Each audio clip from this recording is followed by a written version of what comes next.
Elders warned that the Wendigo could mimic the voice of someone you loved, calling you deeper into the forest. A faint cry in the night, a familiar tone, a whisper of your name, and if you followed, the Wendigo would be waiting. Hello everyone, you're watching Lows and Lashes and I'm Swanali. Today, once again, I'm going to share with you two very terrifying folklores while doing my makeup. I hope you're going to like this. Let's get started.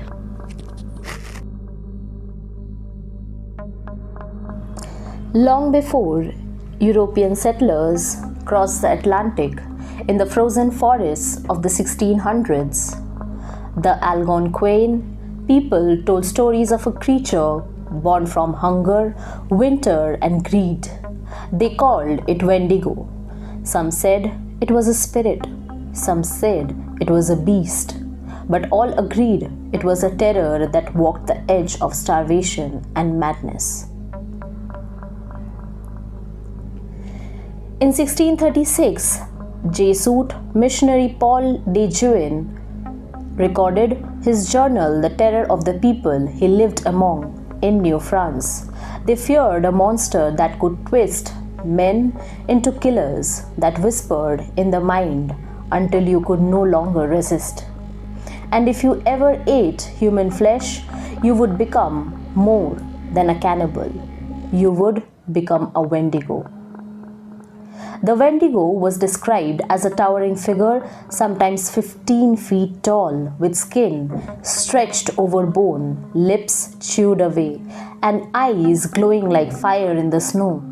It reeked of decay, and every step left the air brittle with frost.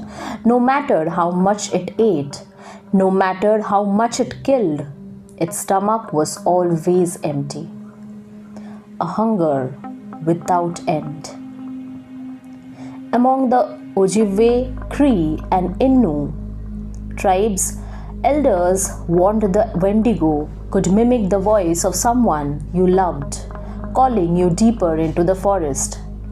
A faint cry in the night, a familiar tone, a whisper of your name, and if you followed, the Wendigo would be waiting.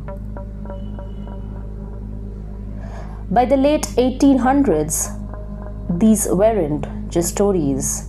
In 1879, a Cree man named Swift Runner was executed after killing and consuming his family during a brutal winter. He claimed he was possessed by the Wendigo. To his people, it wasn't madness, it was a curse made real.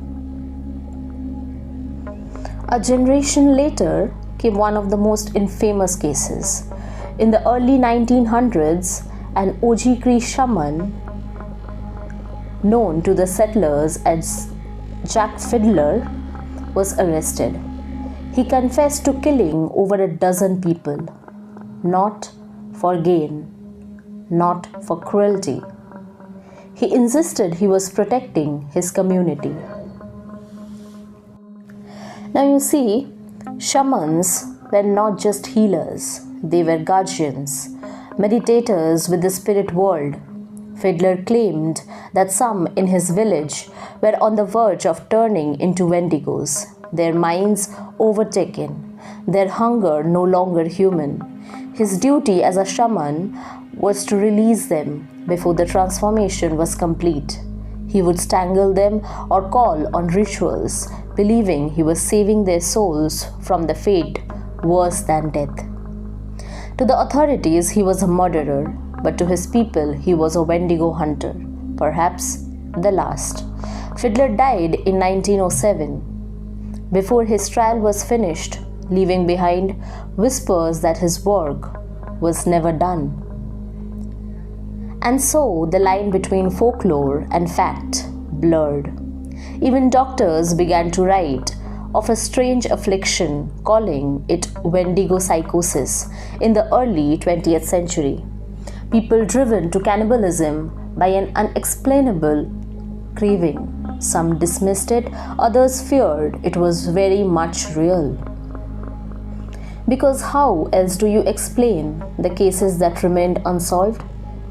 campers who vanished in the 1930s near Lake Wendigo in Minnesota, leaving behind campsites smeared with bloods and no tracks leading out. A hunter in the northern Ontario in 1944 found frozen upright against a tree, his eyes wide with terror. No wounds, no struggle. In each case, there was no answer, only whispers. Even today, in the endless forests of Canada and the northern United States, people still speak of footsteps crunching across the snow when no one is there. They speak of voices calling from the tree line, voices that sound so familiar, and of shadows impossibly tall, moving just beyond the reach of firelight. Perhaps the Wendigo was only a tale told to warn against greed, against hunger, against taking too much, or perhaps it was never a story to tell. Let's move on to our next story. Kuchisake Onna, the slit-mouthed woman. In the winter of 1978, in a quiet suburb of Gifu, Prefecture, Japan, something strange began to spread. Not a disease, but a story. Children whispered of a woman who waited by dark corners and quiet playgrounds. She wore a white surgical mask, as ordinary as the ones people use to block pollution, and she always asked the same question: "Am I pretty?" Teachers overheard their students whispering the rumor. Within weeks, it leapt from one town to another, traveling faster than any radio broadcast. By early 1979, newspapers from Gifu to Osaka were reporting on the Kuchisake Onna panic. Police stations logged calls from frightened residents. Mothers began escorting children home in groups. Patrol cars idled at school gates, watching for the shadows.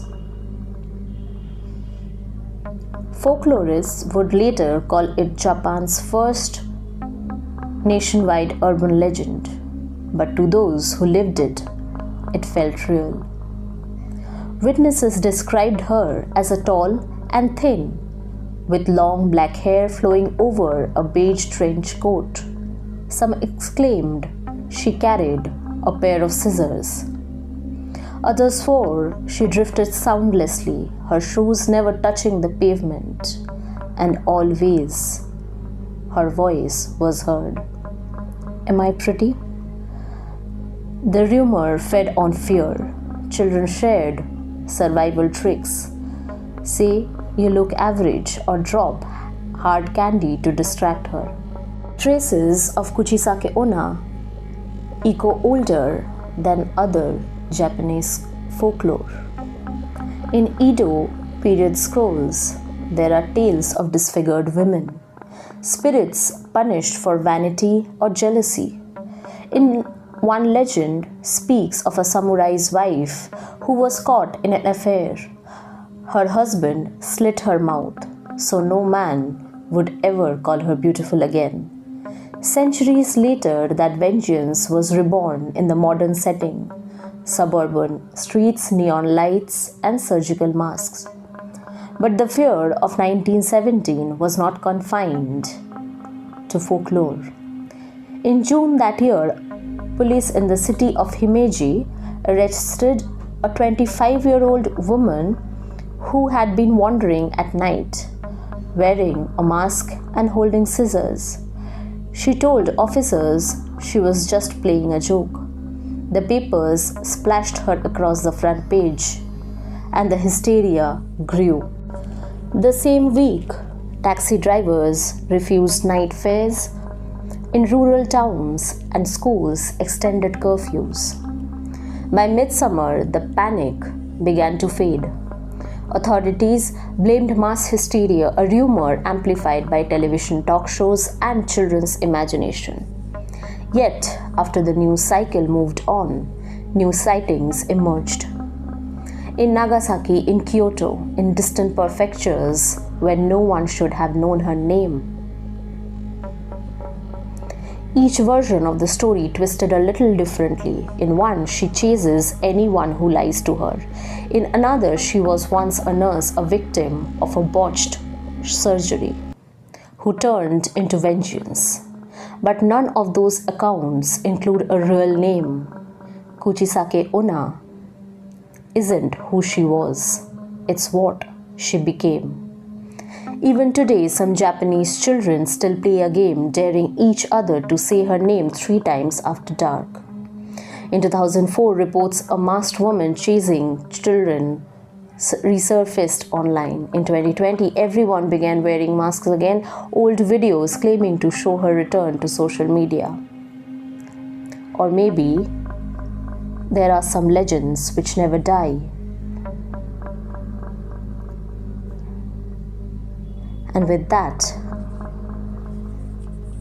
we come to the end of today's episode. All the information that I could get over internet, I have put forward. If you have any extra information, facts, or if you know more about the stories, feel free to come forward and comment in the comment section below. Along with that, do let me know how you like this makeup, and also if you have any suggestions of stories, folklores, horror folklores you want to hear, please feel free to comment below. I will see you in my next video. Till then, bye bye, stay safe, good night.